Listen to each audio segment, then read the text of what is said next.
Hello friends, तो आज का फर्स्ट क्वेश्चन स्टार्ट करते हैं। What is the difference between var and late.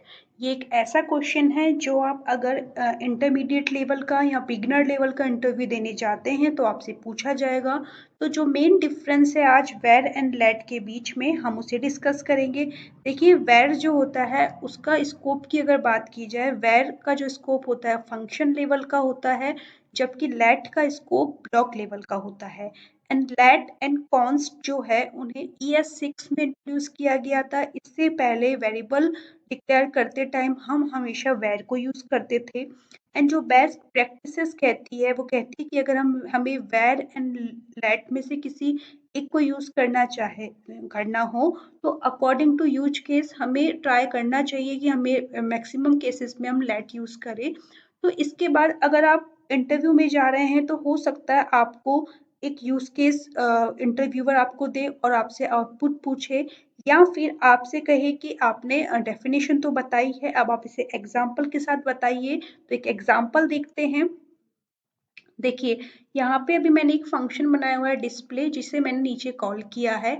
अभी इसके अंदर हम कुछ लिखेंगे। लेट से यहाँ पे दो वेरिएबल्स डिफाइन करते हैं। Let a equals a and late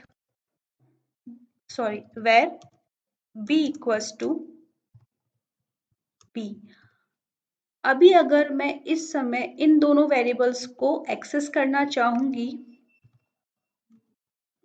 देखिए, फर्स्ट वाला वेरिएबल मैंने लेट से डिफाइन किया है, सेकंड वेरिएबल मैंने वेर से डिफाइन किया है। लेकिन जैसा कि मैंने कहा था कि लेट जो है उसका स्कोप होता है ब्लॉक लेवल। वो किस ब्लॉक में डिफाइंड है, तो लेट अभी इस ब्लॉक में डिफाइन है। तो इसमें कहीं पे भी अगर मैं लेट को यूज करूंगी तो मैं इसे यूज कर सकती हूँ। सेम वेर का स्कोप फंक्शन लेवल का होता है, जिस भी फंक्शन में उसे हम डिफाइन करते हैं उसके अंदर हम उसे यूज कर सकते हैं। इस समय हमें यहाँ पे कोई एरर नहीं आएगी, इजीली हम दोनों वेरिएबल्स को एक्सेस कर सकते हैं। लेकिन यूज केस दिखाने के लिए सपोज कीजिए हम यहाँ पे एक कंडीशन लिखते हैं जिसे हम हमेशा पास करते हैं।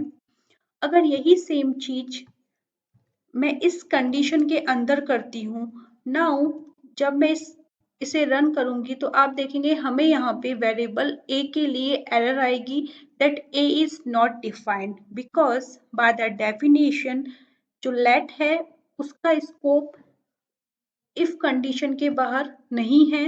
लेट की जो एक्सेसिबिलिटी है, जो डेफिनेशन है, वो ओनली इस ब्लॉक पे खत्म हो चुकी है, जबकि वेर को हम इस पूरे डिस्प्ले फंक्शन की डेफिनेशन में ब्लॉक में कहीं पे भी यूज कर सकते हैं, बिकॉज वेर जो है वो फंक्शन लेवल का होता है। यहाँ से अगर मैं ए को रिमूव करती हूँ एंड अब मैं इसे जब रन करूंगी तो हम इजीली बी को यूज कर सकते हैं। एक और सेकंड यूज केस अगर हम देखते हैं, सपोज कीजिए मैं यहाँ पे एक फंक्शन डिफाइन करती हूँ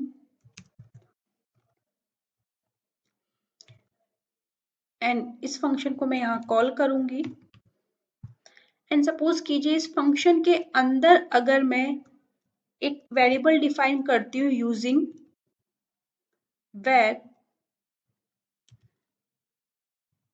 अब आपको क्या लगता है, अगर मैं यहाँ पे इस वेरिएबल को एक्सेस करना चाहूँ तो इसे रन करने में देखिए, अगर इस बार मैंने वेर से डिफाइन किया था बट स्टिल मुझे एरर आई बिकॉज वेर का जो स्कोप होता है वो उस फंक्शन तक होता है जहां उसे डिफाइन किया गया है। जब हमने इस ब्लॉक में वेर को डिफाइन किया गया था तो वेर डायरेक्टली रिलेट करता था डिस्प्ले फंक्शन से, क्योंकि ये एक ब्लॉक है। इस ब्लॉक को जो ऑनर है वो है ये फंक्शन। इस फंक्शन के अंदर कहीं पे भी हम जहाँ पे भी वेर इस बी को प्रिंट करेंगे वो इजीली प्रिंट होता है। बट यहाँ हमने इस डिस्प्ले फंक्शन के अंदर एक और फंक्शन डिफाइन किया शो, जिसके अंदर अगर मैं कोई वेरिएबल चाहे वेर से डिफाइन करती हूँ बट मैं जब उसे उसकी बॉडी के बाहर एक्सेस करना चाहूंगी तो मुझे एरर आएगी बिकॉज जो यहाँ पे वेरिएबल सी है उसका स्कोप इस फंक्शन के बाद एंड हो चुका है। तो आई थिंक आपको ये यूज केस से वेर एंड लेट के बीच में जो बाय डेफिनेशन स्कोप है वो समझ में आया होगा। अगर आपको वीडियो अच्छा लगे तो वीडियो को लाइक कीजिए एंड मेरे चैनल को सब्सक्राइब कीजिए। Thank you friends.